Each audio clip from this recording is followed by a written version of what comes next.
दिल्ली के north west इलाके के शहर बवाना में 5 अगस्त 1988 को एक शख्स का जन्म होता है।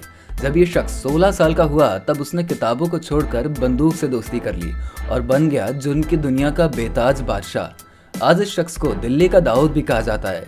हम बात कर रहे हैं नीरज बवाना की, दिल्ली का मोस्ट वांटेड गैंगस्टर। आज की वीडियो में जानेंगे कि कैसे नीरज ने जुर्म की दुनिया में कदम रखा और क्यों इसे दिल्ली का दाऊद कहा जाता है। नीरज के पिता प्रेम सिंह, जो दिल्ली की डीटीसी बसों में कंडक्टर का काम किया करते थे, उनका सपना था कि उनका बेटा एक बड़ा बिजनेसमैन बने, लेकिन नीरज को अपराध का बिजनेस करना था और उसे इसकी लत बचपन में ही लग गई थी। नीरज अपने शुरुआती दिनों में लोगों से झगड़े किया करता था। लोगों से दुश्मनी मोल लेना उसके लिए आम बात बन गई थी। दिन में बाहर गुंडागर्दी और रात में घर आकर पिता से मार खाना, यही नीरज की रोजमर्रा की कहानी बन गई। नीरज का बड़ा भाई था पंकज शहरावत, जिसने सबसे पहले 2004 में जुर्म की दुनिया में कदम रखा और हत्या, डकैती जैसे संगीन जुर्म को अंजाम दिया, जिसके बाद अपने भाई के नक्शे कदम पर नीरज भी चलने लगा। नीरज को समझ आ गया था कि जुर्म की दुनिया में खूब सारा पैसा है। इसके अलावा उसे पॉलिटिकल पावर का भी अंदाजा था। साल 2004 में अपने भाई के साथ नीरज बवाना को पहली बार जेल हुई, जिसके बाद साल 2005 में नीरज नीतू दाबोदिया के गैंग में शामिल हुआ, जिनका काम हत्या, लूट और डकैती जैसे जुर्म को अंजाम देना था। 2010 तक सब कुछ सही चल रहा था,